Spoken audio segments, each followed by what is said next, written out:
Kraft presents The Great Gildersleeve. Yeah.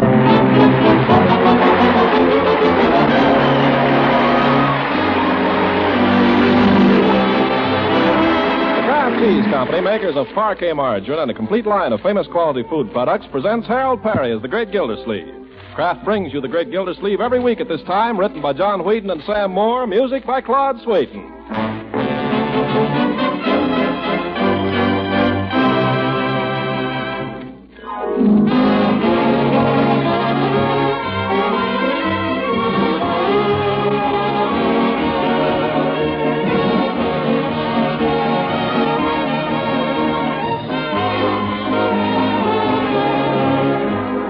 From the Great Gildersleeve in just a moment. When you ladies finish baking those light, fluffy biscuits and those crust-brown dinner rolls the whole family loves, here's how to serve them in grand style. While they're still fresh and piping hot, pop them open and spread with delicious Parquet margarine. Man, oh man, what flavor. Yes, Parquet's fresh, delicate flavor adds a crowning touch that's sure to make any baking treat downright delicious eating. Parquet is a favorite spread for bread, hot toast, and rolls. For pancakes and waffles, too, in millions of American homes. And it's a fine energy food, too, one of the very best you can serve. What's more, Kraft fortifies Parquet so that every pound contains 9,000 units of important vitamin A. So for delicious, satisfying flavor, and for good nutrition, too, serve Parquet as often as you can. Tomorrow, ask your dealer for Parquet, P-A-R-K-A-Y. Parquet margarine made by Kraft. Yes, Kraft makes Parquet.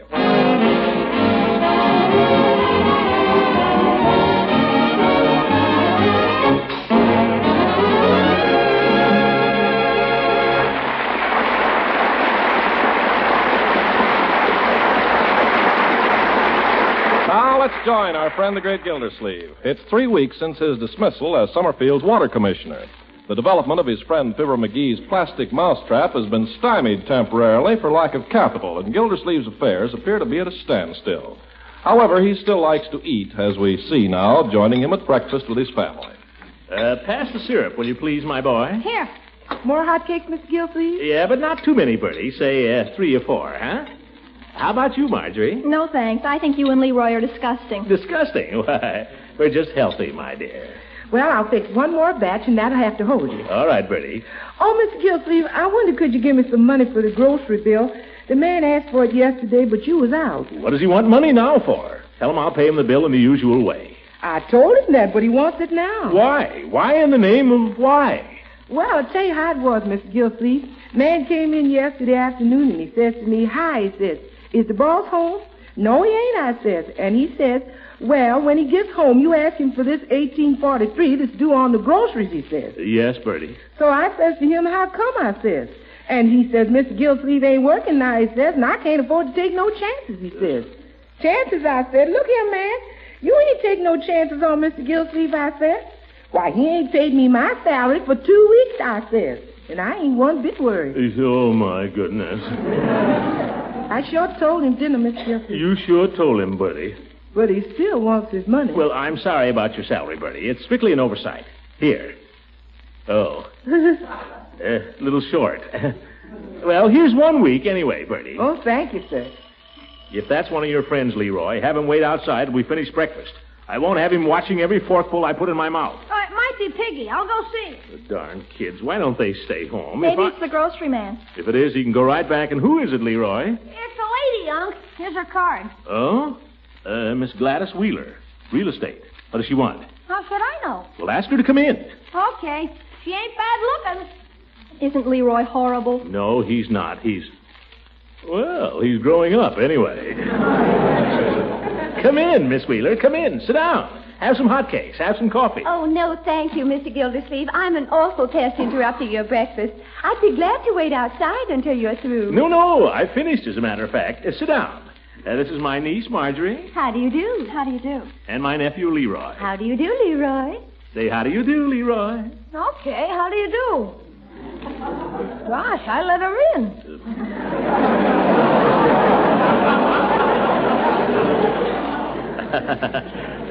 Great kid. What can I do for you, Miss Wheeler? Well, Well, Mr. Gildersleeve, I wonder if you've ever considered selling your house. Selling my house? No, I never had. I don't think I'd be interested. Oh, I don't blame you, I must say. Such a lovely home. Still, I have a client who's authorized me to offer you $12,000 for it. $12,000? Leroy. But Uncle Mort, it only cost $7,000. You children leave the room, please. Miss Wheeler and I are talking business, and you don't know anything about it. I know the house cost $7,000 originally, Mr. Gildersleeve. Still, my client is willing to pay $12,000. Cash? Cash. Grab it, Unc. Leroy. Miss Wheeler, I wonder if you'd like to see the rest of our house. The dining room is no place to discuss business.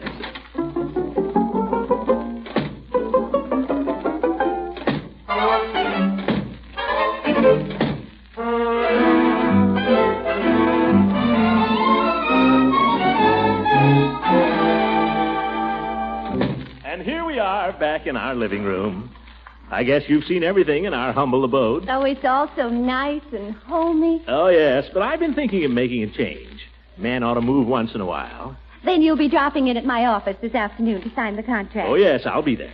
Honestly, Mr. Gildersleeve, it's a pleasure to do business with a man who knows his own mind. Well, I've always liked to make decisions quickly. Bingo, that's me. I'll bet you're a wonderful executive. Oh, you think so? Well, most men would have to consult their wives. Haven't got one. Really? Oh, no, sir. Footloose and fancy-free, full of beans, and will I make my own decision? Well, at least most men would have to consult lawyers and goodness knows who. Why should I pay my lawyer a fee on such a simple deal as this? The old goat, he'll be surprised. Mr. Gildersleeve, as I said before, it's a pleasure to do business with you. Well, it's the same to you, Miss Wheeler. Say, do you ever like to, Do I like to what? let it go. I'll be in your office this afternoon. Oh, that's fine. Thanks, Miss Gildersleeve. Oh, thank you. Goodbye, Miss Wheeler. Goodbye. Yeah. By George, she's so cute it's a shame to take advantage of her. Still, it's not her money. What's that? Hey, Uncle, you going to sell a house, huh? Are we going to move? Well, I agreed to sell it, my boy. I'll sign the papers this afternoon. Hey, Marge, we're going to move. Leroy. Marty, we're going to move. Leroy. Hey. Subside, please, Leroy. Of course, you understand you children will have to give your consent. I'm only the trustee. Well, I'll okay the deal. Leroy, what were you hollering just now? Uncle's selling the house, Bertie. We're going to move. Isn't that swell? My.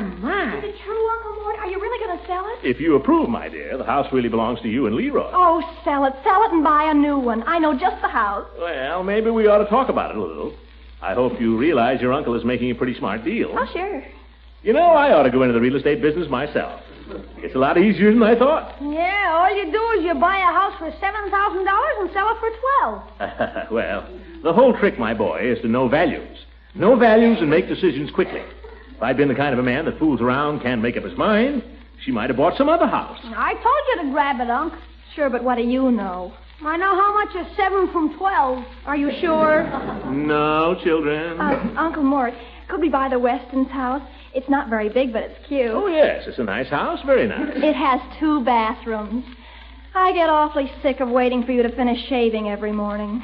What about me hanging around where you take those bubble baths?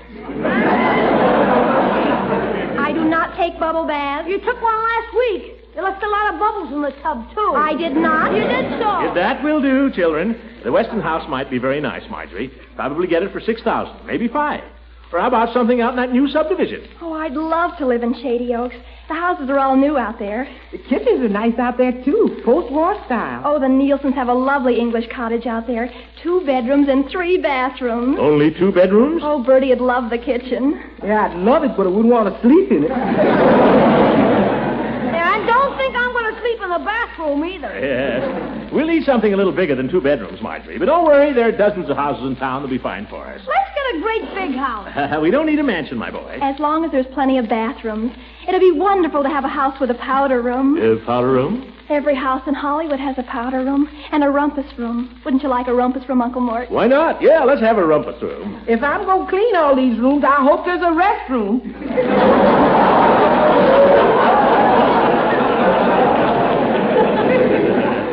don't worry, Bertie. Good times are coming. You know, ever since that real estate woman walked in here this morning, I felt that everything was going to be fine.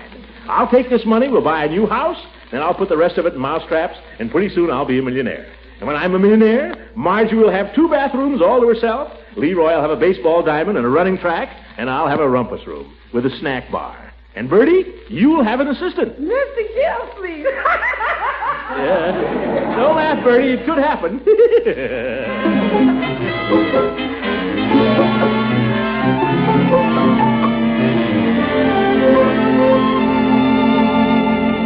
This is just a standard form sale contract, Mr. Gildersleeve. It provides that you vacate your house within 30 days. 30 days? Well, that's customary. Oh, but of course I don't have to tell you. I can see you've had real estate dealings before. Oh, yes, plenty of them. Would you care to use my pen or... Maybe I ought to just glance through the rest of this. Oh, by all means. Take your time. Oh, thank you. You're a smart girl, Miss Wheeler. Not like an ordinary agent rushing a fellow into something. Where do I sign? Right here. Oh, yes. Throckmorton P.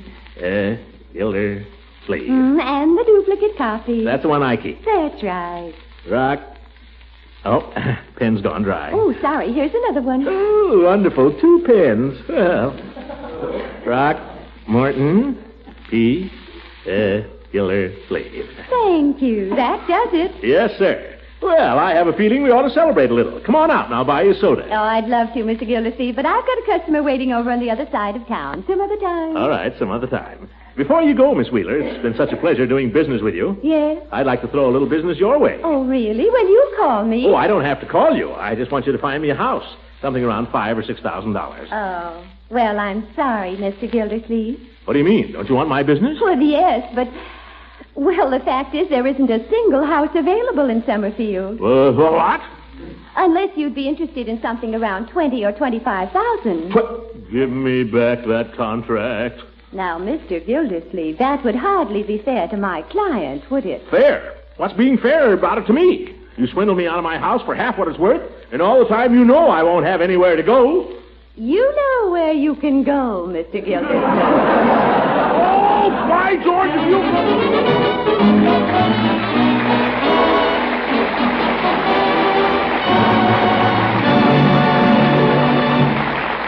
Greg Gildersleeve will be with us again in just a few seconds. If you like piping hot toast, pancakes, or waffles, try spreading them with delicious Parquet margarine. And see what appetizing goodness the delicate, satisfying flavor of Parquet adds to these tempting breakfast treats. If you carry a lunch to work or to school, you'll be glad to know that Parquet margarine is one of the finest energy foods you can spread on bread or in sandwiches. And if you, Mrs. Homemaker, are concerned about good family nutrition, as we know you are, you especially will want to know this important fact. Kraft fortifies Parquet margarine so that every pound contains 9,000 units of vitamin A. Yes, it's good to know that there's such an economical, nourishing spread for bread with such delicious flavor and such dependable Kraft quality. So be sure to ask for Parquet, P-A-R-K-A-Y, Parquet margarine, made by Kraft. Only 2 ration points a pound. And remember, Kraft makes Parquet.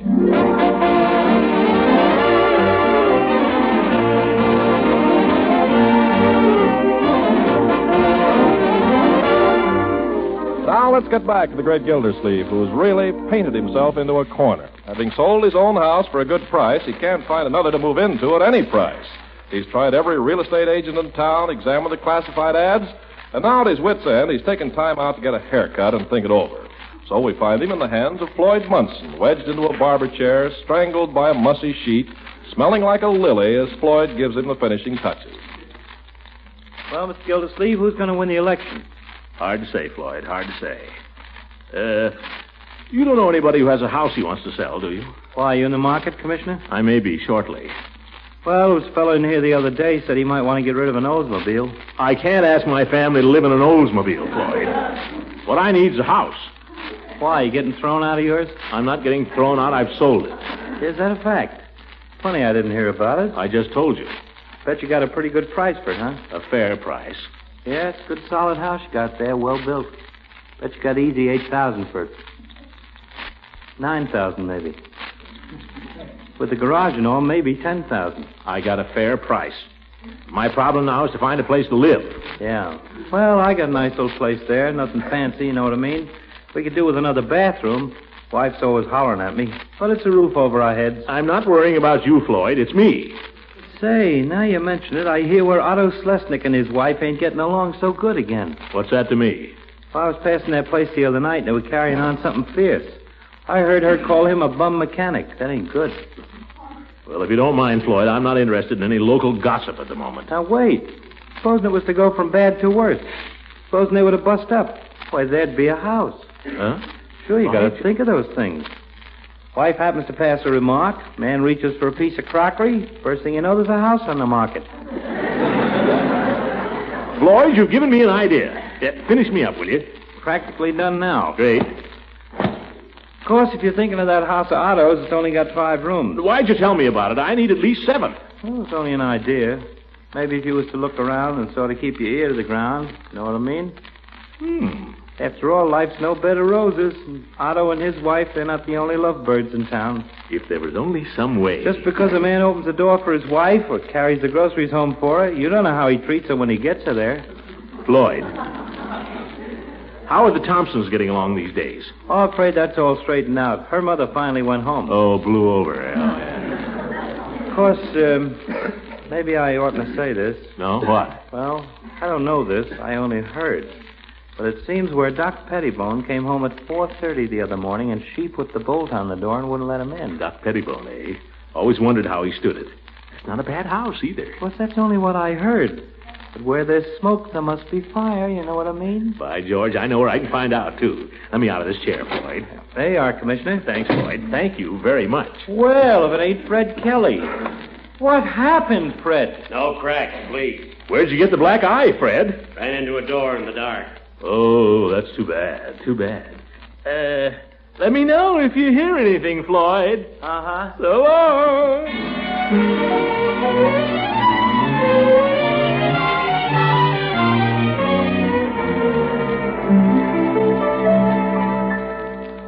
Dr. Pettibone? Well, yes, I do most of his prescription work. I know that, Peavy, but have you seen him? Yes, I have. As a matter of fact, Mrs. Peavy and I played bridge with the doctor and his wife last night. You did, really? Well, how did they seem?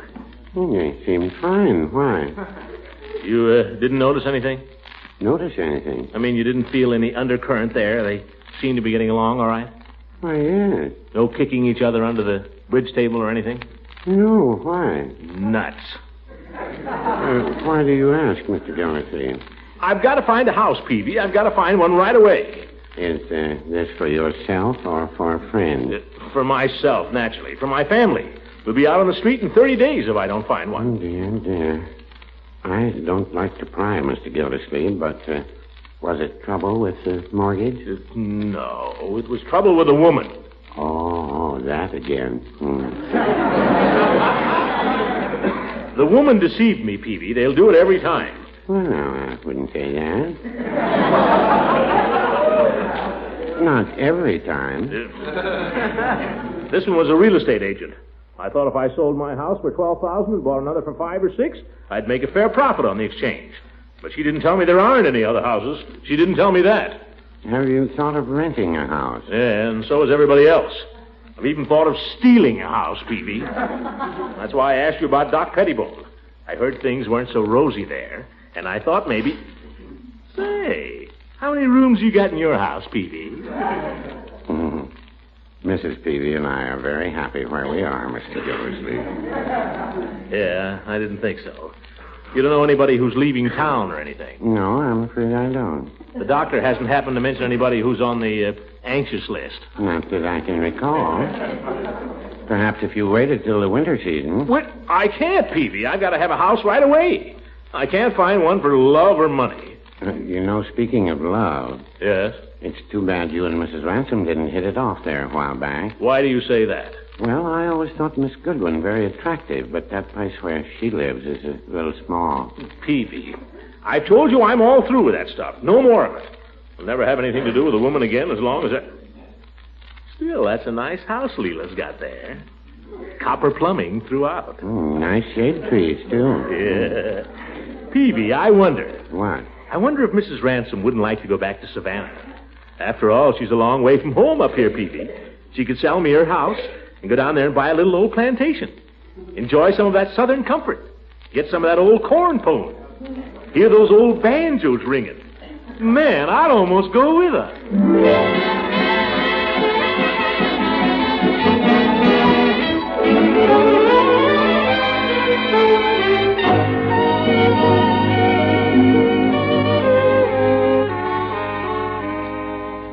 So glad you dropped in, Throckmorton. Well, I'll tell you, Leela. I've been a little worried about you lately. Oh, have you really? How nice. Yeah. When I think of you all alone in this great big house here, day after day. Well, I'm not completely alone. I have friends, you know. Oh, yes, of course you have.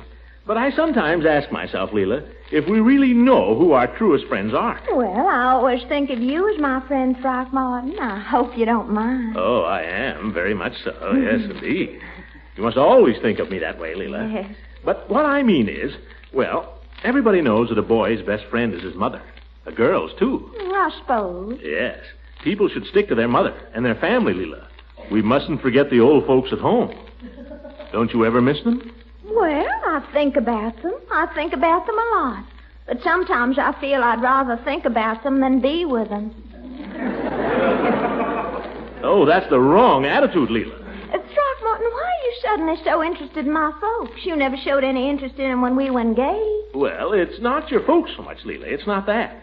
I'm thinking of you. Ah, yeah. Certainly. You don't realize, Leela, you're a Southerner. You were born in the South. It's in your blood. Don't you hear it calling? Not at the moment. Leela, think of it. Moonlight and honeysuckle. Soft summer breezes. Those old banjos ringing. I haven't heard a banjo in the South in 15 years. Well, you could take one down with you. Think of that Southern cooking, Leela. Think of it. I am thinking of it. And you're thinking of something, too. Yeah, I wonder what it is. I don't know what you mean. Oh, yes, you are. I'm thinking of you, Leela. So far from home. Living all alone up here in this great big house. By the way, how many rooms has it got? 7. Ever have any water in the cellar? Not a drop. Remarkable. Just the same, I worry about you here, Leela. Oh, that's very sweet of you, Throckmorton, to worry about me, but I don't worry. Well, you should. Such a big house for such a little girl. 7 rooms, you say? I never worry because I know that if anything should happen, if I should ever need protection, you're right next door. That's just it, Leela. I may not be next door. Throckmorton, you're not leaving town. Well, that depends. Depends on what? It depends on you. Oh, gracious. I mean, here you are living all alone in a great big house, and here I am. I don't know how to say it. Oh, Throckmorton, you're such a dear, sweet, clumsy fool. Why don't you just come right out and say it? Well... sit down beside me first. There. You got me all wrong, Leela.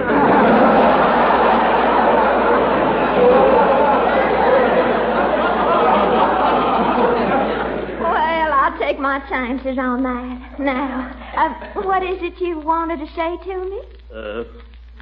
Leela, why don't you go back to Savannah? Why don't I'd pay you a good price for your place, Leela. I'd pay as much as it cost. You see, I gotta have a house. I sold mine. Oh, now, Leela, you're not gonna cry, are you? Leela, don't cry. It was only an offer, Leela. No harm in an offer. I didn't mean to hurt you. I take it all back. Keep your house, Leela. I just thought you'd like to go back home and get some of that fried chicken. Smell some of those oleanders again. Hear those old banjos ringing. I hate banjos!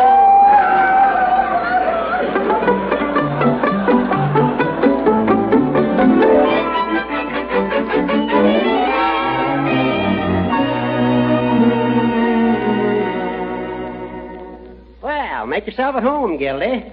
You always do. There's an ashtray beside you. I was just enjoying my usual after-dinner Kalak water. Care for a glass? No, thank you. Judge? Yes, Gildy. I dropped over here tonight to let you in on a good thing. If it has anything to do with mousetraps, let me out. No. As a matter of fact, it has to do with this rat trap you're living in here. This what? Your house. I think I may have a prospective purchaser for it. That is, if the price is right. Sorry, I wouldn't be interested. Oh, Judge, don't be ridiculous. This is a bona fide offer. No, not interested. Don't be a dog in the manger, Judge. What do you want to wallow around in a 9-room house for? I like it here. May not be beautiful, but it's comfortable and I like it. I hope and expect to remain here till the day I die. But that may be years. Look, Judge, this man is no piker. He's prepared to offer $5,000 spot cash for the whole shebang, just as she stands. I might possibly consider 14. 14? That's $2,000 more than I got. If you think your house is worth more than mine... Wait Judge. a minute, Gildy. You mean to tell me you've sold your house? Well, I didn't mean to tell you, Judge, but that's about the size of it. But, Gildy, that house isn't yours to sell. You're only the executor. It's held in trust for Marjorie and Leroy. Well, I consulted them before I did it. Oh, you did? Well, why didn't you consult me? Well, doggone it, Horace. Every time I consult you about anything, you send me a bill. Oh, well, that's it. What am I going to do, Horace? I've sold the house and I can't find another one. Are you asking me what to do? Well, I'm asking you. I'll bill you, so help me, I'll bill you.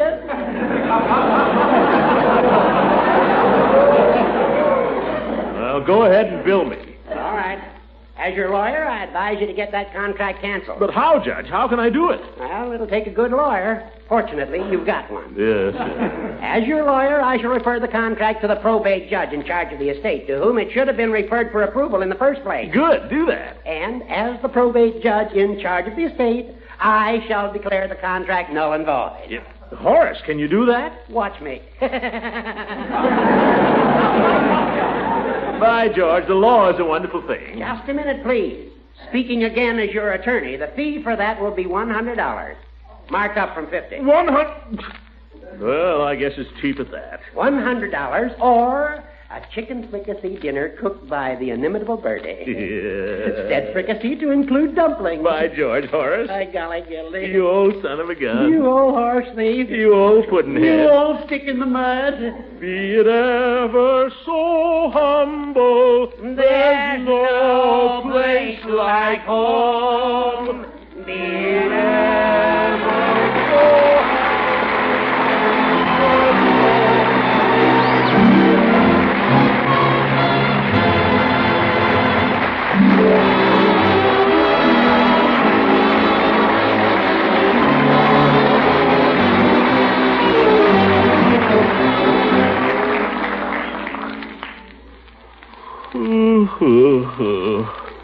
my own little bed in our own little house. By George, I'm glad we didn't sell it. Listen to that. Rain on the roof. And here I am, snug as a bug in the rug. Hey, Unc, the water's coming through the ceiling of my room. It is? Yeah, it's dripping right in my face. Never mind, Leroy. These days a man is lucky to have a leak over his head. You go to bed. Good night, everybody.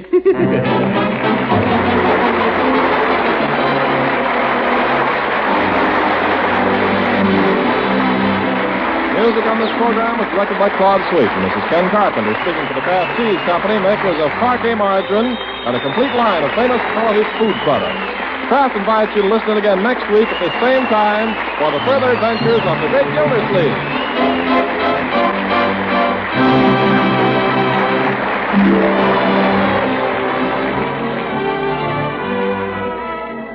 It may even surprise some of you good cooks, and it's sure to surprise your family and guests to discover what marvelous new flavor interest you can add to foods with delicious Kraft prepared mustards. First, get hep to tangy golden Kraft salad mustard. It's something really quite special in a salad mustard. Creamy smooth, mild, yet so zestfully spiced, Kraft salad mustard has just what it takes to pep up a golden sauce for hot-cooked vegetables, and it adds a delightful flavor tang to egg and cheese dishes. Puts new sparkle into relishes, appetizers, and sandwich spreads. And here's another great favorite, Kraft mustard with nippy horseradish added to sharpen your appetite for frankfurters and cold meat cuts, and to zip up the flavor of sauces for fish. Buy both kinds for lively flavor variety. Tomorrow, ask your dealer for Kraft mustard, the nippy horseradish variety, and the tangy golden Kraft salad mustard.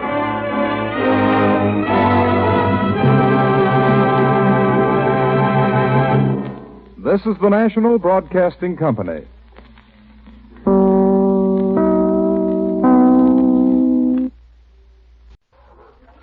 presents The Great Gildersleeve. The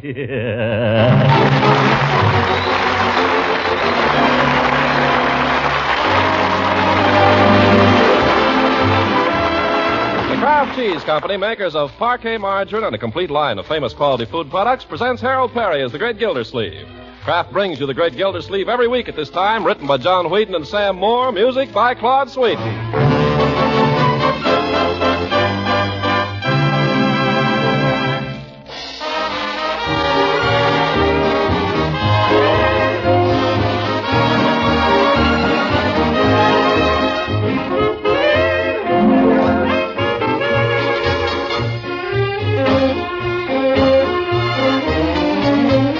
We'll hear from the Great Gildersleeve in just a moment. Pancakes hot off the griddle, a pat of delicious Parquet margarine melting into each golden brown cake for extra flavor goodness, and then some syrup, jam, or honey to top them off. That's our idea of a good way to satisfy hungry appetites these crisp autumn days. And just as Parquet margarine's fresh, delicate flavor adds such appetizing goodness to pancakes, so too Parquet adds flavor that satisfies to many other foods. Millions of families enjoy Parquet daily as a spread for bread, toast, rolls, and waffles. And Parquet margarine is doubly welcome in these homes because it's such a fine aid to good nutrition, so high in food energy value, so dependable for vitamin A. Kraft adds 9,000 units of vitamin A to every pound of Parquet.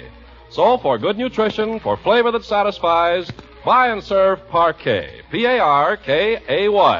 Parquet margarine made by Kraft. Yes, Kraft makes Parquet.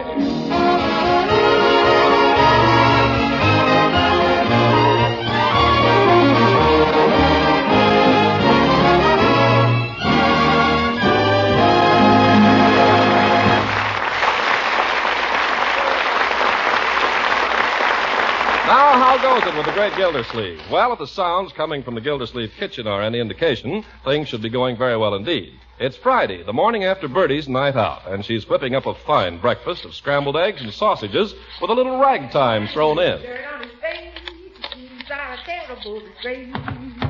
He has no manners when he eats his food. He's fat and lazy and extremely rude, but if you don't give a feather or a fig, you may grow up to be a pig. I'm coming. You may grow up to be a pig. Bertie, what's holding you up out there? Come in, Mr. Gildersleeve, coming on a wing and a prayer. What's the matter? What's the matter with you, Bertie? What makes you so frisky? I don't know, Mr. Gildersleeve. I guess I'm just full of beans this morning. Bertie's got the giggles. I have not. I'll bet she's in love. Oh, you go on, Miss Marjorie. I ain't been in love since the last time. When was that? Beyond the memory of man.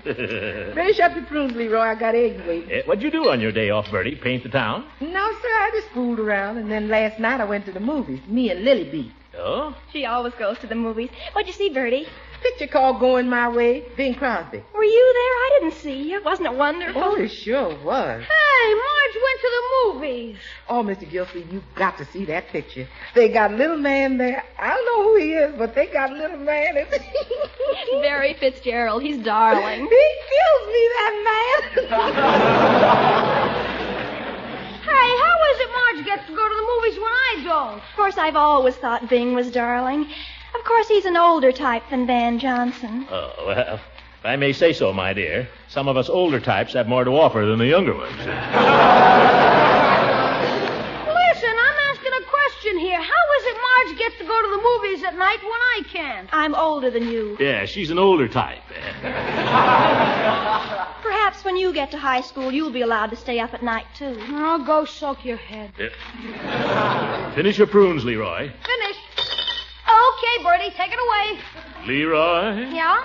Here at Gildersleeve Manor, Leroy, we do not gulp our prunes. You told me to finish them. Neither do we spit our pits onto our plate. You want me to swallow them? No. We simply remove them delicately, one by one, young man, with the aid of a spoon, and lay them beside our saucer. I see I'm going to have to take you in hand. I wish somebody would. As for you, young lady, I'd like to speak to you about last evening. To me? Yes, you. Unc wants to speak to you. Go ahead, Unc. In my own good time. You didn't tell me, my dear, when you went out last night you were planning to go to the movies. We weren't. It just came over us later. Who'd you go with? Everett, I suppose. None of your business. I thought you were never going to speak to him again. Well, that was yesterday. We made it up at the movies.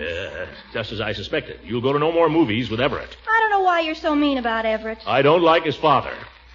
Everett is a very nice boy. And it may interest you to know that he's going to be a missionary. A missionary? When was that decided? On our way home from the picture last night. He's either going to be a missionary or a fighter pilot. Leroy, what would you like for your lunch? Would you like a peanut butter sandwich or cheese or Swiss cheese? What you want? Huh? Or would you rather be a mule? There she goes again. You really better see that picture, Mr. Gildersleeve. You'll love it. Oh, as a matter of fact, Bertie, I did see it. What? When? Last night, my dear. Leroy was asleep upstairs, and I was all alone here, so I sneaked out by myself. I ask you, is that justice? Everybody goes to the movies but me. Now, Leroy, your turn will come. Yeah. Miss Marjorie, I don't like to rush you, but I see Francis Ewing coming up the street. Oh, my goodness, Francie, I must be late. Oh, I am late. Goodbye, Uncle Mort. Goodbye, my dear. Goodbye, Leroy. Goodbye, Bertie. Leroy, say goodbye to your sister. Goodbye, Maud. Not with your mouth full. Goodbye. Don't forget your lunch. Are you going to be warm enough in that thing? My books, where are they? Somebody Not me. Oh, here. Well, goodbye. Hey, Francie, wait up. Well, that's one of them off. Leroy, you better be getting ready. Oh, I'm glad you mentioned it, Unc. Mentioned what? I'm glad you reminded me. I might have forgotten. I've got a thing here. What kind of a thing? A note. If I can get it out of my pocket. A note from whom? Stuck. I'd like to know who put chewing gum in my pocket. Come on, let's have it. There you are, Unc. Note. What have you been doing? Sleeping on it? How long have you had this? Couple of days, I guess. Couple of... I forgot. Appears to have been open, too. It came open. Oh, it did. Yeah. Yeah, they aren't putting the stuff in those envelopes anymore. That's probably the war. Yes. Summerfield Grammar School, office of the principal. Leroy, this is from Miss Goodwin.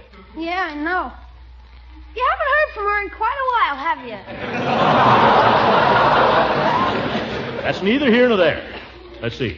Dear Mr. Gildersleeve, it's been brought to my attention that Leroy and a number of his friends have been hanging around the school after hours and getting into trouble. I feel that a word from you... Leroy... It's not my fault, Unc. Honest, the whole thing is Tony's fault. He keeps getting me into trouble. It's Tony. Who's Tony? A boy in my class. He sits right across from me, and he keeps getting me into trouble. I tell him not to do it, but he keeps doing it. Bigger than me, too. He's bigger than me. He got left back twice. Now, wait a minute. Yes, sir? You're a big enough boy to know how to keep out of trouble and behave yourself? Yes, sir. I don't know what we're going to do about you, Leroy. I really don't. It's a problem, all right. I suppose I really ought to spend more time with you. Yeah, maybe if you'd spend more time with me, I wouldn't get into so much trouble. Well, I've always been meaning to. I would if I weren't so busy. You're not busy now, Unc. What do you mean? You haven't got a job? You don't do anything but sit around? I have a great many things I'm considering, Leroy, and it takes all my time. Now, you get along to school. Yes, sir. Here's your lunch, Leroy. Thanks, Bertie. Goodbye, Unc. Yes, yes. Confound it, Bertie. I'm going to have to do something about Leroy. Oh, he ain't a bad boy, Mr. Gildersleeve. Yeah, I know, Bertie. What is it that makes boys get into mischief? Well, maybe it's like it was in that Bing Crosby picture, Mr. Gildersleeve. Maybe they need an older man to sort of give them a hand. Yeah, I suppose you're right. You know where that Mr. Crosby there, he got all them boys together and taught them how to sing like a choir so they quit stealing turkeys? Yes, sir. Bertie, I think you're on the right track. The choir, eh? By George. I'll get them all together tomorrow morning.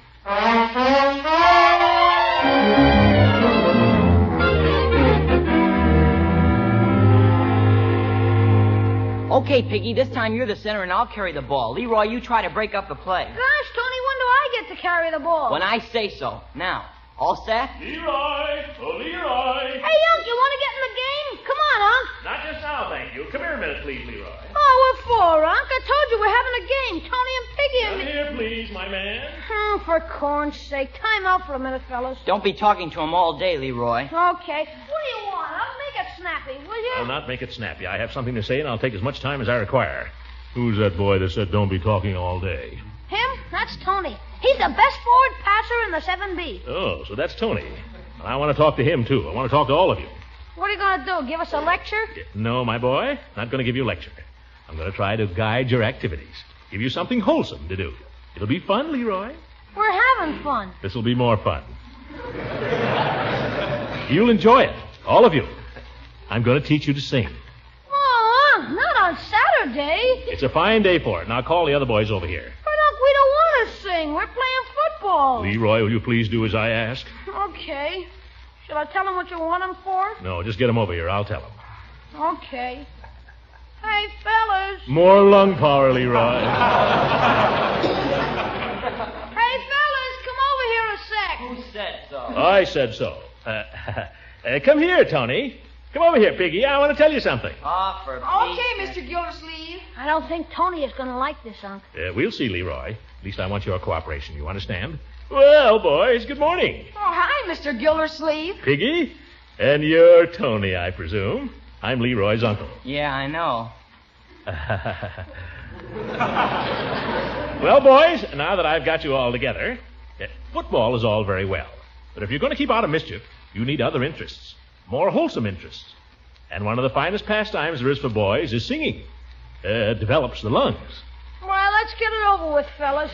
What do you want us to do, Unc? We'll sing a jolly song. We'll sing it in harmony. Doesn't that sound like fun? Well, it is fun. Yes. Now, first, I'll give you your notes. Leroy, you sing do. Do. Come on, Leroy. Gosh. Now, cut it out, guys. Yeah, quiet, fellas. Sing the note again, Leroy. Do. Yeah, that's fine. Now, Piggy, you sing so, huh? Mm-hmm. Do, so. I can't, Mr. Gildersleeve. Let me hear you try. So. That's Leroy's note, Piggy. Do, so. Now sing so. You're not trying, Piggy. Yes, I am, Mr. Gildersleeve. Once more now, huh? So.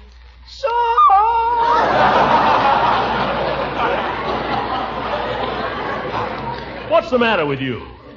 Now, I don't know. The music teacher at school says I'm tone deaf. That's right, Unc. That's right. He can't sing for sour apples. You better forget the whole thing, Unc. It'll sound terrible. I don't care how it sounds. We're going to sing anyway. Piggy, you sing do on any note you please.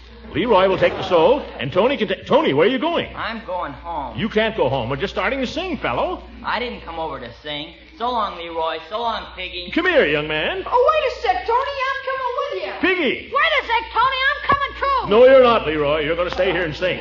But, You're going to sing whether you like it or not. But by George, if I ever run into that Bing Crosby, what a faker.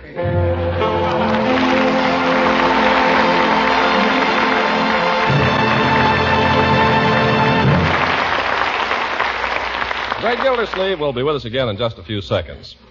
Shop early is good advice these days. Not only does it save your own time and your food dealer's valuable time, but by shopping early, you're more likely to get those choice foods that are always in big demand. Now, that's especially true of Parquet margarine, for delicious, nourishing Parquet is a first-choice spread for bread with millions of American families.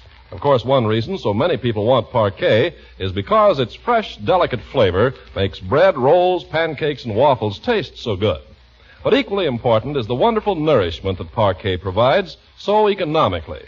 You see, Parquet is one of our very best energy foods, and it's also a good source of vitamin A. Kraft adds 9,000 units of this important vitamin to every pound of Parquet. So tomorrow, be sure you shop early for delicious, nourishing Parquet. Parkay.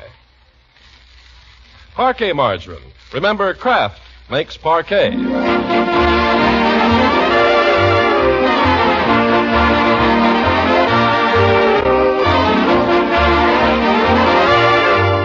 Now let's get back to the great Gildersleeve and his campaign to reform the bad boys of Summerfield. Undiscouraged by his musical experiment, he's enlisted the aid of Judge Hooker, and together they're on their way to the drugstore to talk to Mr. Peavy. But let's see what's going on there before they arrive.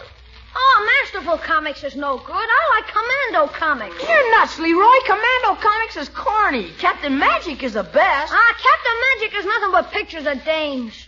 Hey, Tony, isn't Commando Comics the best? Nah, Captain Magic, huh, Tony? They both stink. Come on, guys, let's get out of here. Well, now, that's the best suggestion I've heard so far. Oh, wait a minute, guys. I got some money. Let's see the candy, Mr. Peavy. Is this for yourself or for a friend? Are you kidding? Well, yes, I was. You can see all I've got right there on the counter, Leroy. How much are these? They're all the same price, 5 cents. All nationally advertised brands. That is, all but the peppermint. I put that up myself. How much dough have you got, Leroy? A dime. I can buy 2 kinds. Oh, you can't get anything decent for a nickel. Let's match and the winner gets a soda. Okay. You got a coin to match with? No, say, Doc, let me have a nickel for a second, will you? I don't encourage gambling in here, young man. Oh, this ain't gambling. Oh, we're just going to match to see who gets the soda, Mr. Peavy. It isn't gambling, Mr. Peavy. Come on, Doc, be a good guy and cough up a nickel. No, I won't. Okay. Come on, Leroy. We'll spend your dime over at Beckman's. Come on, Piggy. Okay. Beckman's is better than Peavy's anyway. Sure. Beckman's is better than Peavy's. Beckman's is better than Peavy's. Now, go on. Go to Beckman's. You can give all your trade to Beckman's this Beckman's price. is better than Peavy's. Beckman's is better than Peavy's. Jigger, last one out's rotten. What the dickens, Leroy? Those are the brakes, kid. Yes, I'll deal with you later, Leroy.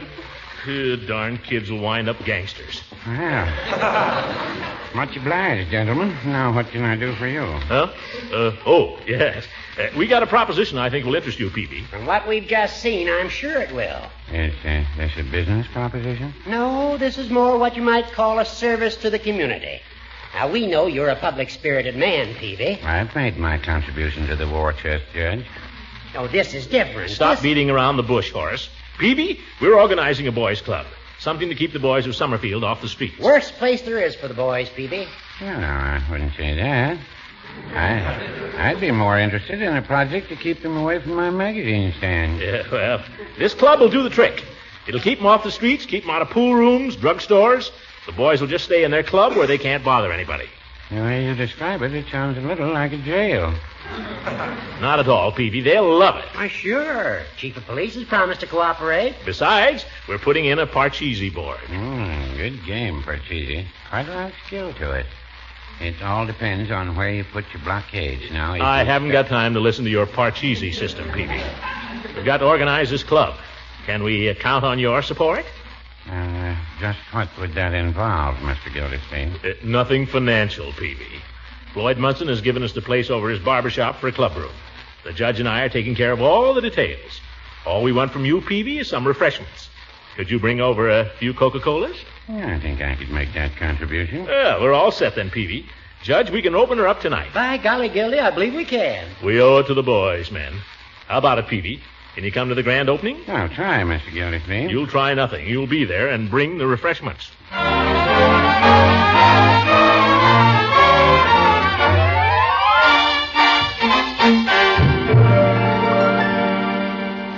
How does the flag look there, Floyd? Fine. Looks like a regular club room now. Yeah, the flag lends a patriotic note. The boys ought to like that. Don't you think so, Judge? You bet. Yeah, I think we've got everything just about ready. You might pull that table over in the middle of the room, Floyd, under the light, so the boys can see to play their game. I'll give you a hand with it, Floyd. Okay.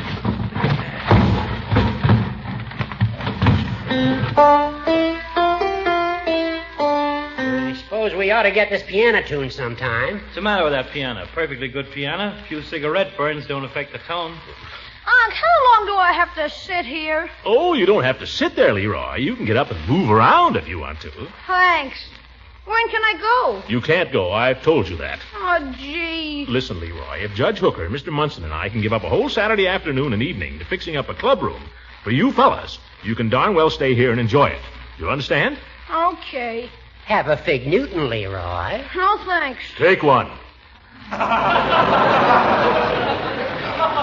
Ye gods, we're only doing this for you boys. But there aren't any boys here, only me. Well, I don't know what's keeping them. Did you pass the word around as I told you to? Yeah, it got around all right. Did you invite Piggy? Yep, Tony? yep. Well, if Tony comes, the others will come, won't they? I guess so. What did Tony say when you asked him? He said he wouldn't come near the place with a 40-foot pole. Well, boy's a bad influence, all right. Proves the need for this kind of thing. Hey, here comes somebody. We got a customer. Hello. Anybody up there? Oh, it's Gates. Come on up. It's the chief of police. The chief of police? Yes, you needn't be alarmed, Leroy. Chief has agreed to sponsor our little club. Isn't that fine? Are you kidding? Well, I see you brought a customer with you, Chief. Yes. I found this little fella hanging around outside. Come along, Sonny. You've got nothing to be scared of. Piggy! Hi, Leroy. What happened? I didn't see him coming. You did... Well, I see you've got the place fixed up real nice. Well, it looks fine. Piggy, you know everybody here. Mr. Munson. Hi, Piggy. About time you came in for a haircut, isn't it?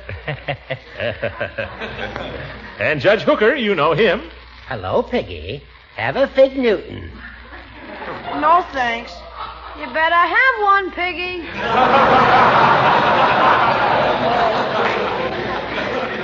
Oh, okay. Take two. They're small. Take two, Pig. Now, Piggy, we want you boys to feel entirely at home here. This place is yours, and we want you to regard it as such. Am I right, gentlemen? Right. Take your feet off the table, Leroy.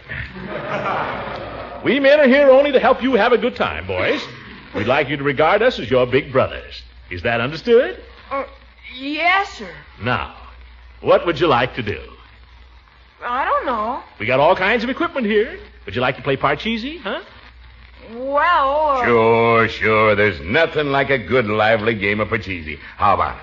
if you say so. Wait a minute. Maybe he don't want to play Parcheesi. Certainly. We got other games. How would you like to play Pin the Tail on the Donkey? Oh, for corn's sake. Quiet, you.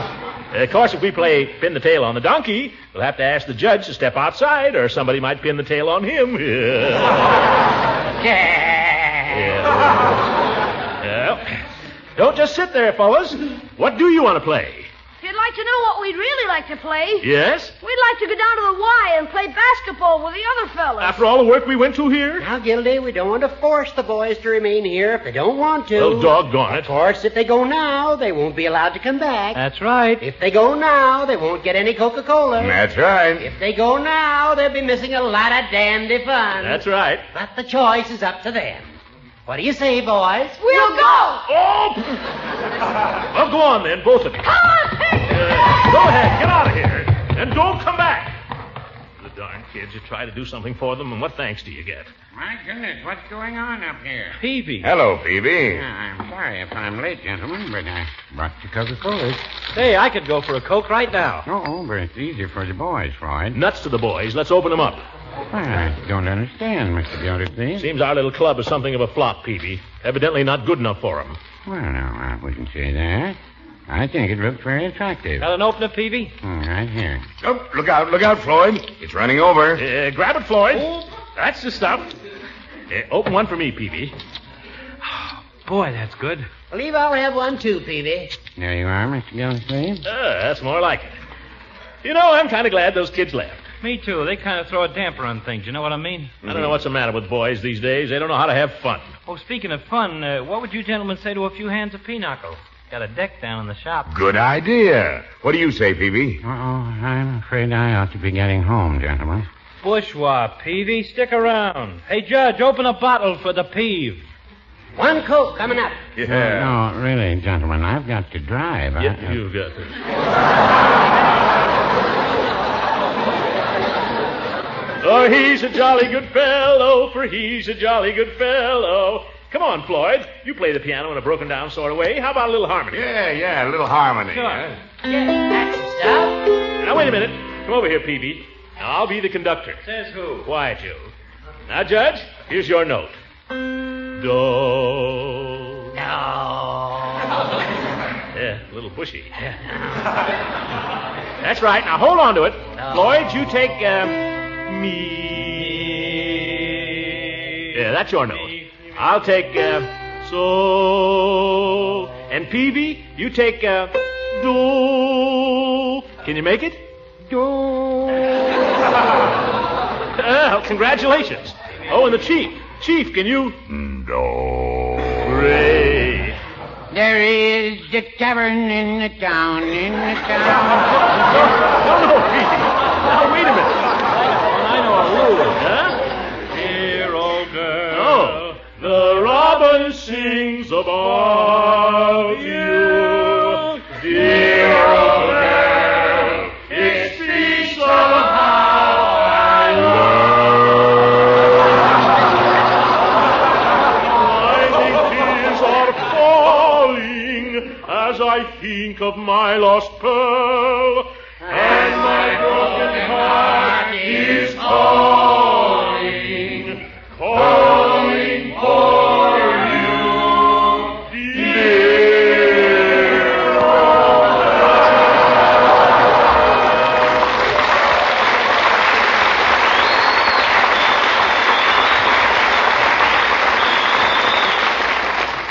Hey, that wasn't bad. No, I wouldn't say that. There he goes.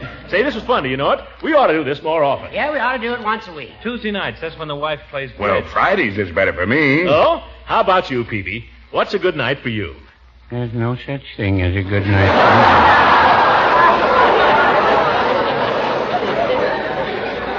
Oh, no, that's no attitude, Peavy. We got to do something about Peavy's attitude, fellas. It hasn't been right lately. Yeah, I've been noticing. Peavy, you're a bad boy. Well, no, I wouldn't say that.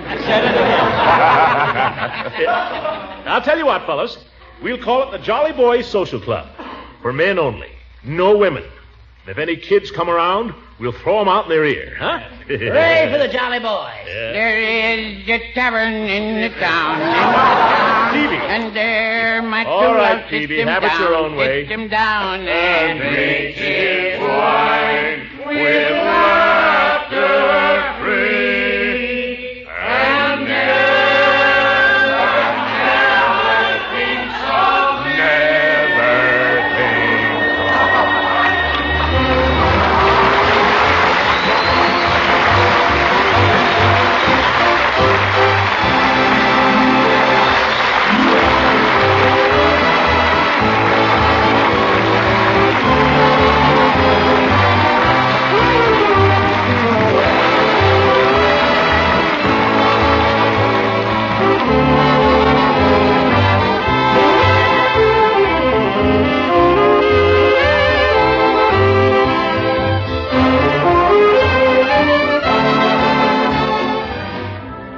Well, folks, Gildersleeve was kind of silly again tonight.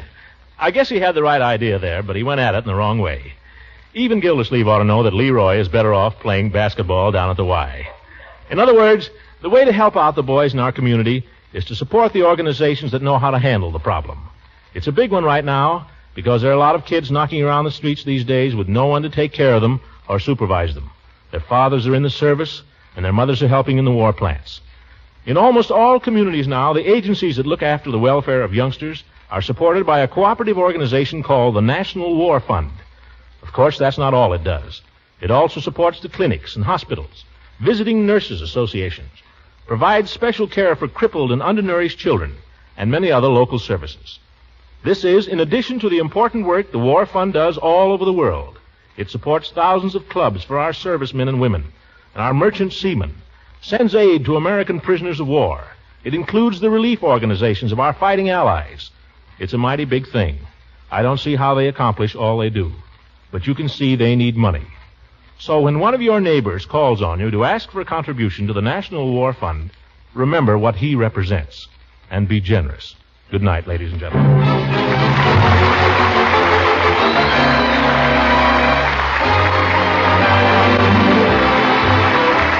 Music on this program was directed by Claude Sweeten. This is Ken Carpenter speaking for the Kraft Cheese Company, makers of parquet margarine and a complete line of famous quality food products. Kraft invites you to listen again next week for the further adventures of the great Gildersleeve.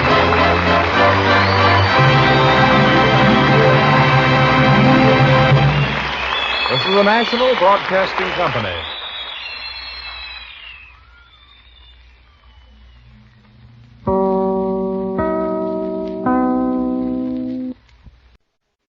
Kraft presents The Great Gildersleeve. The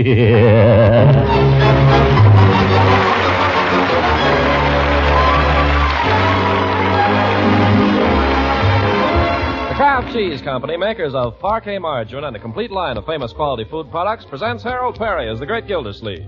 Kraft brings you The Great Gildersleeve every week at this time, written by John Whedon and Sam Moore, music by Claude Sweet.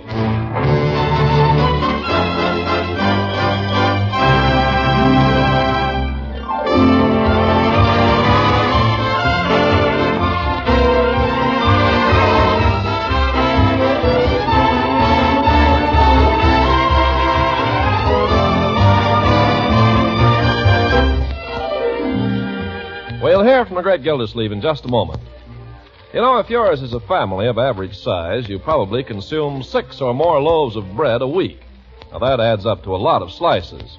And to make it add up to a lot of good eating enjoyment, too, spread your bread, toast, or sandwiches with delicious, nourishing Parquet margarine made by Kraft. Parquet's fresh, delicate flavor really satisfies. Makes bread, rolls, pancakes, and waffles taste so good you'll want to eat more. And as for good nutrition, listen to this. Parquet is actually one of the best energy foods you can eat and contains dependable amounts of vitamin A. Kraft, you see, adds vitamin A to Parquet so that every pound contains 9,000 units, and there's never any less summer or winter. So for flavor that really satisfies, for energy and vitamin A, be sure to get Parquet, P-A-R-K-A-Y, Parquet margarine made by Kraft. Yes, Kraft makes Parquet.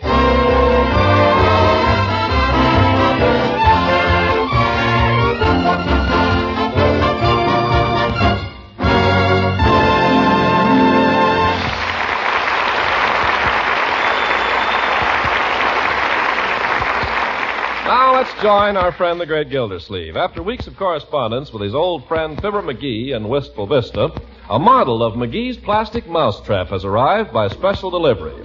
With Marjorie and Leroy at his heels, Gildersleeve bears it triumphantly out to the kitchen. Well, Bertie, there it is. The world's first plastic mousetrap. Looks good, huh, Bertie? Yeah, it looks good, but it sure don't look like a mousetrap. Well, this is no ordinary mousetrap, Bertie. Look, I'll show you how it works.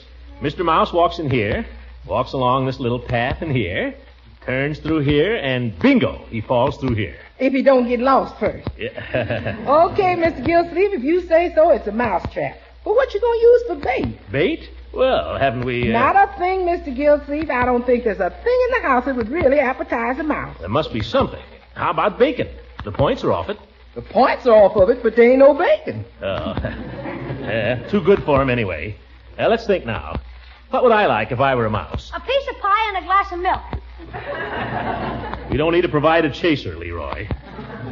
Pie isn't a bad idea, though. Apple pie? How about a piece of apple? Mice love apples. We ain't got any apples either, Miss Marjorie. Well, now let's be scientific. What have the mice been getting into, Bertie? Pancake flour. But you can't bait a trap with pancake flour.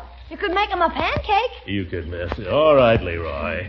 I guess we'll have to get something tomorrow. Confound it, this is very annoying, Bertie. Brand new mousetrap, an invention that's going to make us millions of dollars, and nothing to bait it with. Well, those are the breaks, kid. You go to bed, Leroy. What? Go to bed. We'll just leave the trap here by the pancake flour, Bertie. Who knows? Maybe Mousie will walk into it.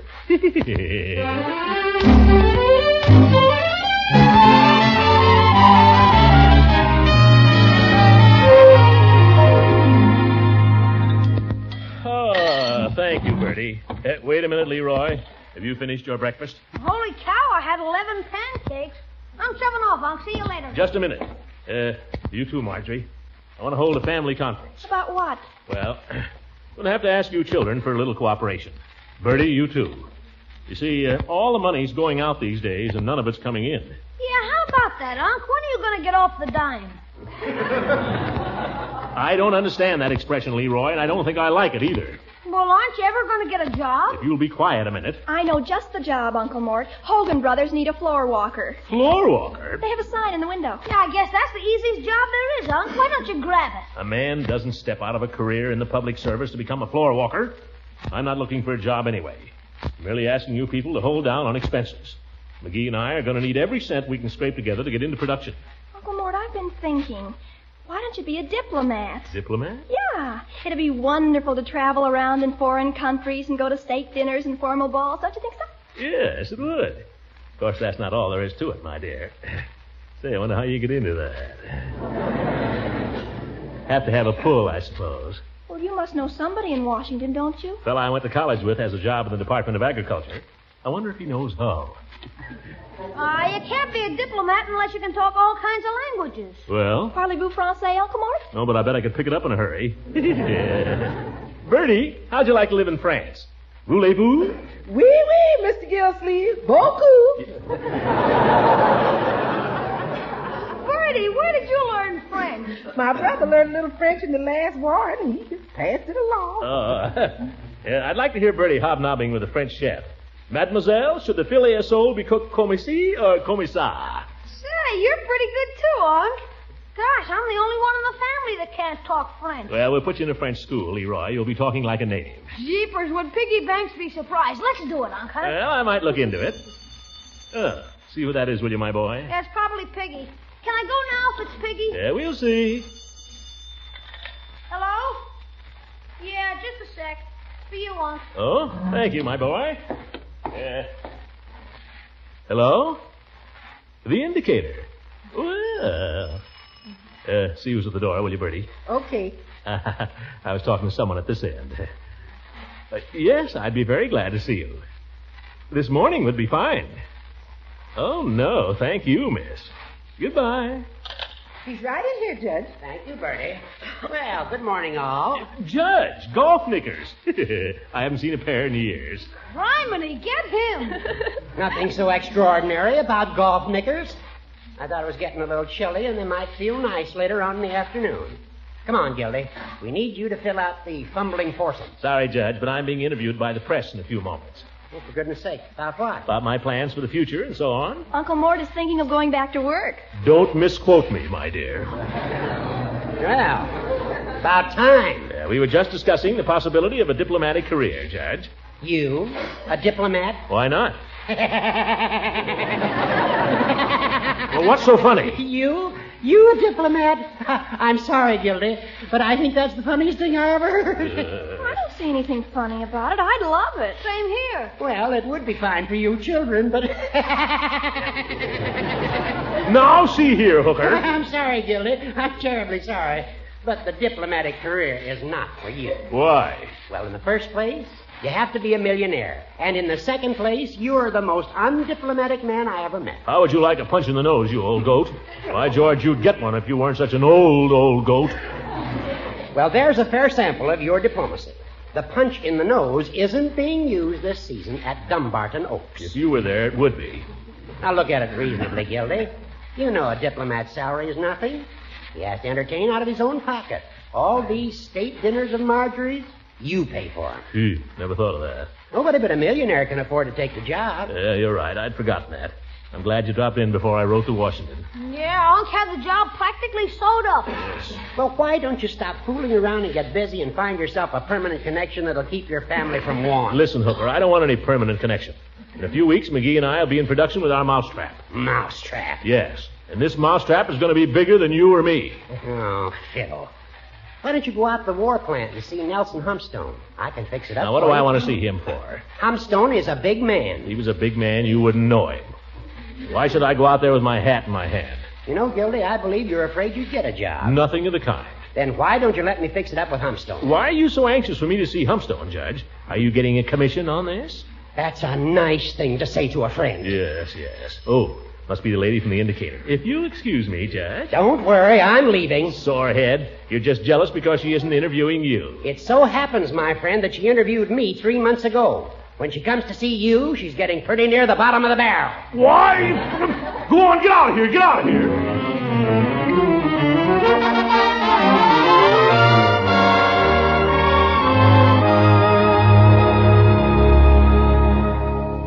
Well, Mr. Gildersleeve, that's all very interesting about your early life, but I want to know about your plans for the future. I understand you're thinking of going into manufacturing. Thinking of it? I'm certainly going into manufacturing. Going to manufacture a plastic mousetrap. Revolutionary. Oh, yes, plastic. Oh, but it's not an ordinary plastic. My partner, Mr. Fibber McGee of Wistful Vista, he invented the trap. He's worked out an entirely new plastic. It's cheaper than soybean plastic, made out of soybeans and rhubarb. Why, Why is that cheaper? Cheaper? Well, because nobody likes rhubarb. Well, that should be a nice little business. It won't be little very long, miss. Mousetraps is just the first step. Plant number 1. Then'll come plastic dishes, plastic radios, alarm clocks, plastic pianos. Houses? Certainly. Stockings? Undoubtedly. By in no time at all, Summerfield will be the plastic capital of the world, surrounded by acres of soybeans and rhubarb. That's simply marvelous, Mr. Gildersleeve. You'll go down in history as Summerfield's greatest benefactor. I wouldn't be surprised. Will you be able to print all this? Oh, yes. But I ought to get back to the office now and start writing it. Oh, just one more thing. When do you think you will actually get into production? Any minute, my dear. Almost any minute. Then I'd better hurry. Huh? Mr. Gildersleeve, it's been very interesting. Well, thank you. If you need any more figures or facts, feel perfectly free to call on me. I will. Goodbye, Mr. Gildersleeve. Goodbye, miss. It's been a pleasure. Well, guess that'll show this town who's a big man. I guess that'll make a few people sit up and think... Unc, the mouse trap. Eureka! We've caught a mouse. The age of plastics has begun. But, Unc! Where's the mouse, Leroy? We'll have him stuffed and keep him as a historic souvenir. A monument. Not this mouse, Unc. He ate up half the trap and ran away. Ate it? Oh!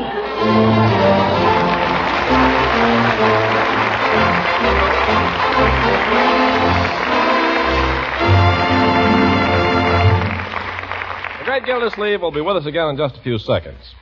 Time for a quick word picture of a contented man eating breakfast. Pop goes the toaster, out comes a slice of bread, toasted to a tempting golden brown.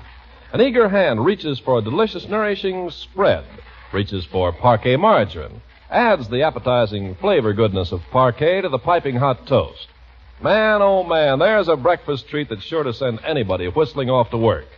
Crunchy toast spread with delicious, satisfying parquet margarine. And lots of nourishment to go right along with that grand flavor enjoyment. Yes, lots of good nourishment, because parquet is high in food energy value. And because every single pound of parquet margarine contains 9,000 units of vitamin A. Why not make your breakfast tomorrow a real humdinger of a meal with the help of delicious, nourishing parquet? That's Parkay. Parquet margarine made by Kraft. Yes, Kraft makes parquet.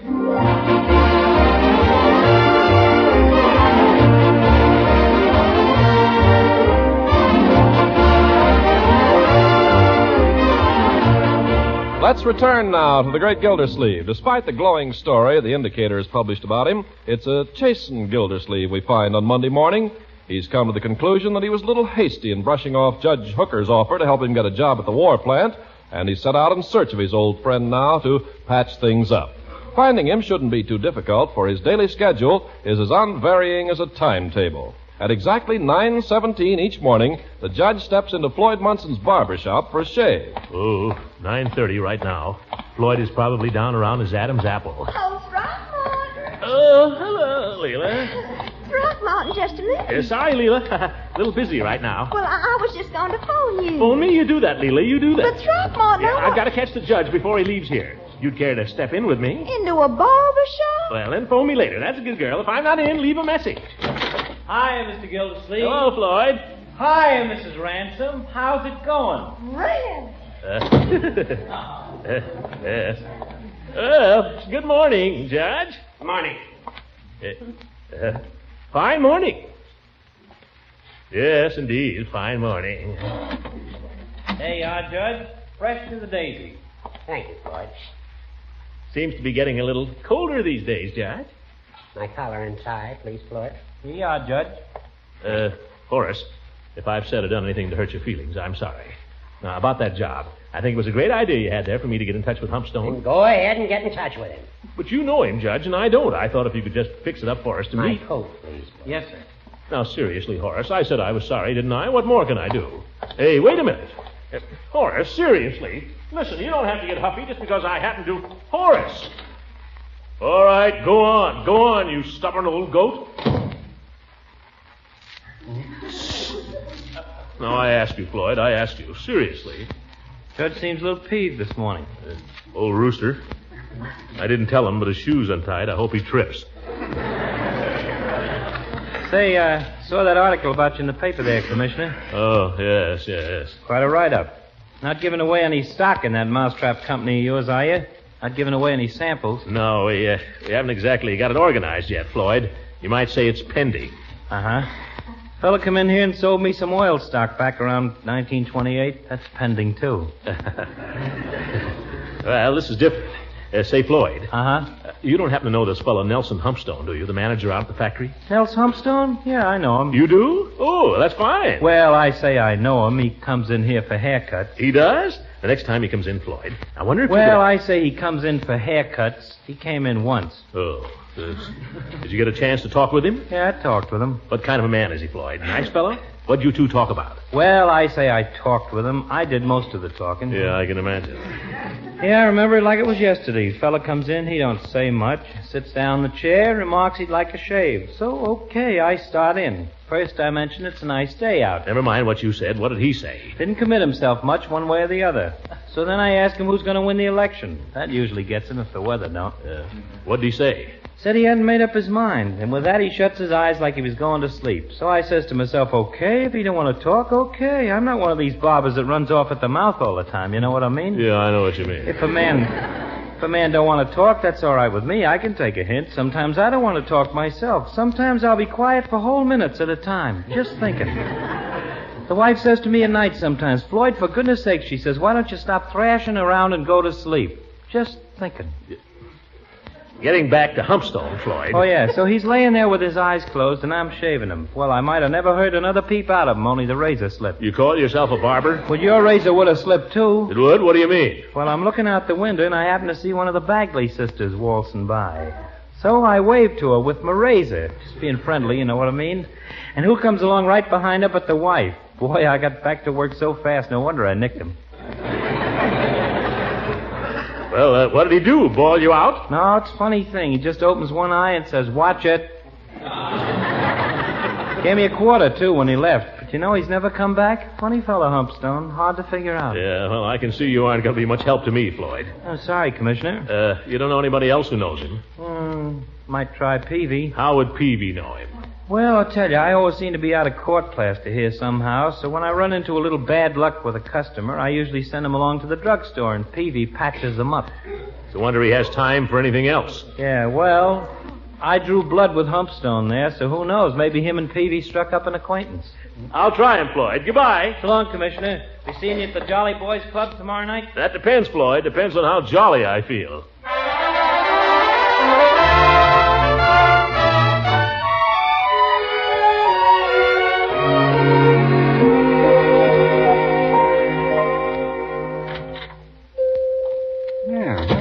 Gildersleeve? Well. Hello, Peavy. Just reading a little item about you in the paper here. Very complimentary. Yes, I know. Peavy, you don't happen to know this Nelson Humpstone, do you? Nelson Humpstone? Yeah. Manager out the war plant? Yeah. That plant used to be the old tack factory before they took it over. Yeah, that's the one. A large man, a little taller than you. Yeah, do you know him? No, Mr. Gildersleeve, I don't.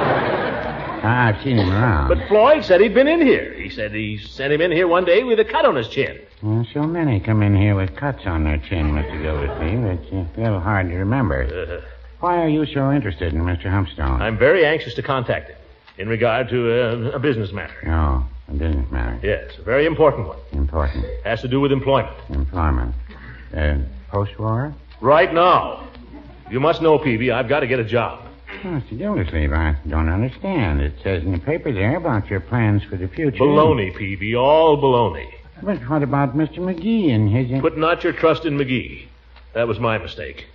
5 whole weeks waiting around, and what have I got to show for it? Frankly, I don't know what I'm going to do, Peavy. Well, if $50 would help to tide you over, Thanks, Peavy. I'm not hard up. Not yet. Just worried, that's all. But you're a real friend. I'll remember this. That's all right, Mr. Gildersleeve. Yeah, speaking of friends, there goes Mrs. Ransom. Let her go. I have no time for dames now. My problem is to get in touch with Nelson Humpstone. Looks as if she's coming in. Good morning, Mrs. Ransom. Hello, Mr. Peavy. Throckmorton, you've been avoiding me. No, Leela, not at all. I'm a little busy today, that's all. You don't deserve it, Throckmorton, but I've been trying to invite you to dinner this evening. Oh, that's very nice, Leela, but I don't know about this evening. You see, Throckmorton, I simply refuse to take no for an answer. A friend of mine wants to meet you, Nelson Humpstone. Well, that's very good. Nelson Humpstone?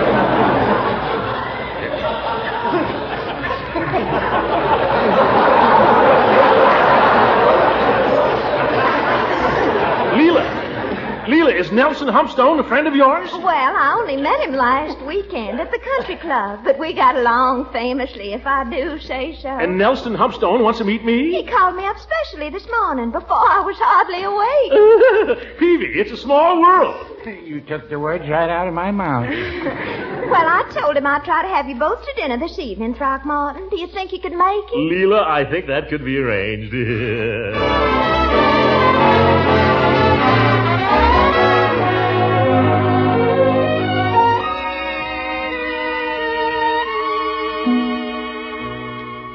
It's all a matter of organization. Organization and know-how. They said it couldn't be done. Humpstone, they said it can't be done. Well, sir, Excuse me. Bertie, I'm afraid Mr. Humpstone's glass is empty. Yes, ma'am. Oh, forgive me, Mr. Humpstone. Continue. You're sure this is not boring? Oh, gracious, not at all. I think it's fascinating. Fascinating. Well, sir, you won't believe this, but as of August 1st, we were turning them out at the rate of 90,000 a day. That's over 600,000 per week. Say, that's nothing. At the time I resigned from the water department, do you know how many gallons we were pumping? 800,000 per. Per week? No, per month. When you think of that in quarts, brother, that's a lot of water. Excuse me, Mr. Gildersleeve, but how about another little piece of peach shortcake, huh? I've got just one slice left. No, Bertie, that's for the guest of honor, Mr. Humpstone. Oh, I couldn't. Oh, but I insist. No, really. Oh, Mr. Humpstone, please. I really shouldn't. Pretty please. Well... I'll take it as a personal insult if you don't. That's an old Southern recipe I learned in Savannah. What's the matter, Bertie? That ain't no Southern recipe. I got that recipe off the flour bag. Bertie is such a jewel. Mr. Gildersleeve was kind enough to lend it to me for the evening. I hope he'll be kind enough to take her with him when he goes. Well, wherever the recipe came from, the shortcake is delicious. Yeah. In fact, the whole dinner has been delicious. Thanks. I mean, yes, it has, Leela. It's such a relief to get away from restaurants and enjoy a good home-cooked meal for a change. Oh, you're not married then? No, I never seem to have found the time somehow. How interesting.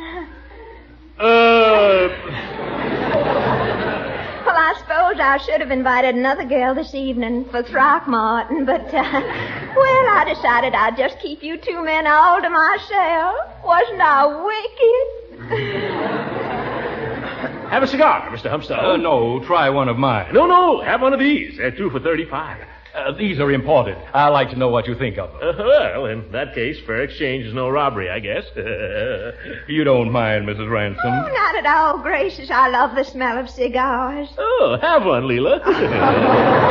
Oh, Throckmorton, you're outrageous. I am. Well, now, if you'll excuse me, I know you men have things you want to talk over, so I'll just leave you alone with your cigars. Oh, don't get up. Oh, I insist. Oh, allow me. Oh, thank you. Gracious. It's so long since anybody's pulled out my chair for me. Now, don't you talk about me when I'm gone, you hear? Charming woman, charming. Well, Mr. Gildersleeve? Well, Mr. Humpstone? It's been a real pleasure meeting you this evening. Something I've been looking forward to. Well, I think I can safely say that the feeling is mutual, Mr. Humpstone. Yes, sir. I understand you resigned from the water department here to go into private industry. Oh, yes. I've had numerous offers, which I am considering at the moment. I haven't decided on any yet. I believe I read something in the paper about your planning to form a company and go into production shortly on some household article. Mousetrap, was it? Oh, yes, that. Well, there are still a few bugs in that we'll have to get ironed out. Have to change the formula, I'm afraid. That'd make it so tasty.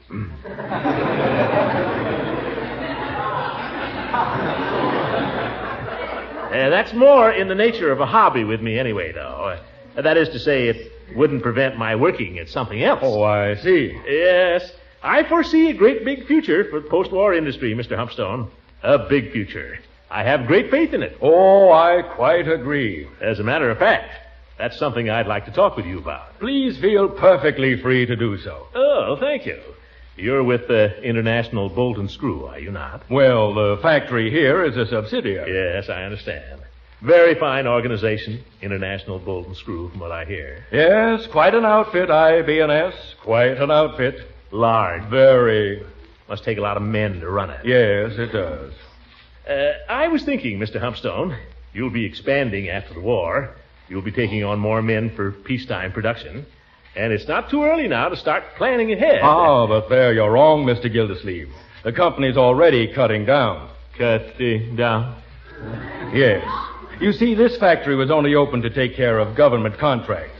Now that the contracts are being terminated, unfortunately... Guess there's not much use in my asking you for a job, then. Asking me for one? I was going to ask you for one. Why, you four-flusher? You got me over here to dinner just so that you could ask me... Now, just a minute. Didn't you do the same? What? Yeah. Guess I did. Confound it, Humpstone. Do you realize there's another income tax installment due December 15th? Do I realize it? I'm a month overdue on the last one. And with prices what they are? You know I paid a grocery bill of $97 last month. $97. I can well believe it. I wish you could see my hotel bill. And my car, falling to pieces. Gotta have my brakes relined. Tell you, Humpstone, I don't know what this country is coming to. Quiet. Here comes our hostess. Oh. Well, I suppose you've settled the fate of the world, you two. Won't you join me in the party? Oh, by all means. After you, Mr. Humpstone. Oh, no, after you, Mr. Gildersleeve. Thank you. Yes, as I was saying, Mr. Humpstone, my faith in the future of post-war industry in this country remains unwavering. Exactly my opinion, Mr. Gildersleeve. We see eye to eye. Yes, sir. I believe we face a future that'll be measured not in thousands, not in millions, but in billions. Let me know if you hear of anything, Humpy. I'll do that, Gildy. Yes, sir. There are great days ahead. And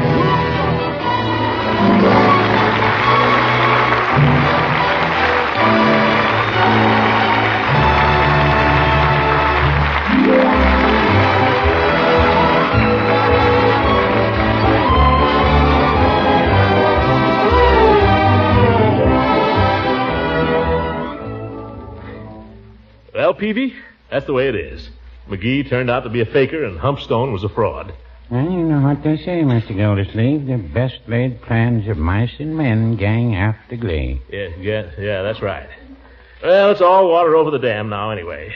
Just have to get out and find work, I guess. That's the main thing anyway, to be working. They say it's work that makes the world go round. Honest toil, nothing to be ashamed of. Work. Yeah, I guess that's the most important thing in a man's life. His work. That's right. Yes, sir. Work. By George, how I hate it. Good night, Peavy. Good night, everybody. On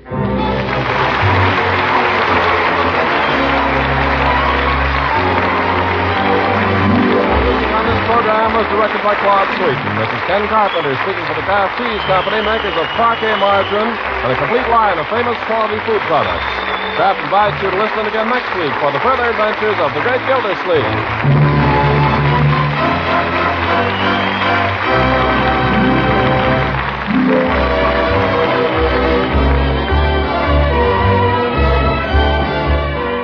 The crispness in the air these brisk autumn days is your cue to add more zest, more flavor sparkle to foods. Yes, appetites are sharper, so now's the time to zip up food flavors with Kraft prepared mustards. One popular variety you'll surely want to try is tangy golden Kraft salad mustard. The mustard that's so mild yet so downright appetizing. Blended into cooked foods or added to tempting sandwich spreads, lively salad dressings, and delicious fillings for deviled eggs. If you're baking a ham, be sure to mix Kraft salad mustard in with your brown sugar coating to seal in the ham's savory juices and to add an extra flavor tang. Also, be sure to stock up tomorrow on that other popular favorite, the sharper Kraft mustard with nippy horseradish added. Your dealer has both delicious varieties. Both are sure to please. So remember to buy nippy Kraft horseradish mustard and tangy golden Kraft salad mustard.